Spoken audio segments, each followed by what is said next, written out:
في يوم من الأيام كان في بنت صغيرة. كل يوم بتاخد أكل لستها. روحي عطي الملوخية لستك. باي ماما.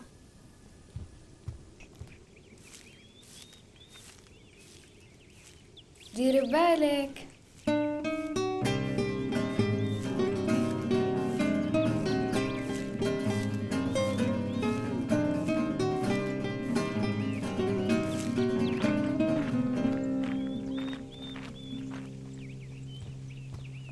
صباح الخير تيتا، شوفي شو جبت لك.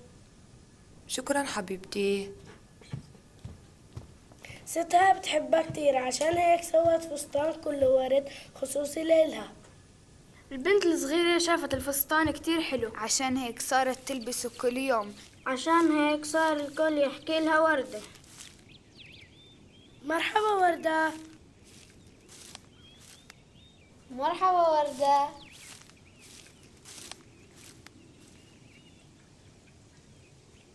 فيها صباح لتحضير الملوخية إلى وردة. روحي عطي الملوخية لستك. وردة تركت البيت، بس في الطريق شافت حيط كبير ما قدرت تكمل الطريق.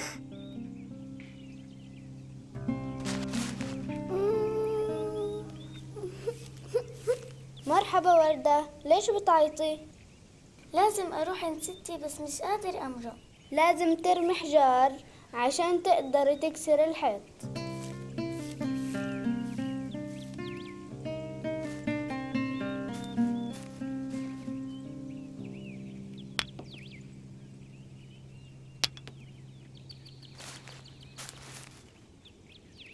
شو بتسوي يا وردة؟ بدي أكسر الحيط عشان أروح عند ستي. هيك مش راح ينفع، أنا راح أساعدك.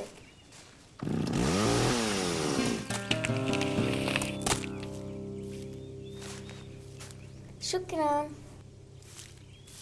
وردة تسلقت الشجرة، بس الحيط كان كتير عالي، ما قدرتش تروح على الجهة التانية.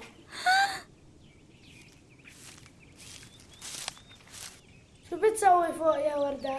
بدي أروح عند ستي اللي ساكنة في الجهة التانية. أنا راح أساعدك. الساحر شافها وعطاها القلم. هذا القلم قلم مميز، ارسم اللي بتحلم فيه بتشوفي شو بيصير. شكراً. وردة رسمت عصفور كبير على الحيط،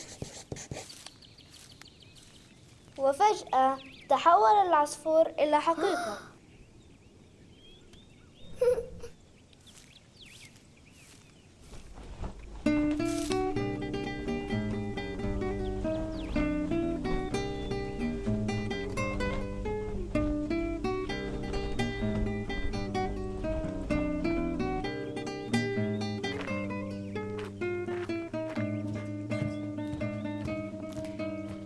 صباح الخير تيتا، شوفي شو جبت لك. من هذا اليوم وردة بتروح تعطي الأكل لستها على ظهر العصفور.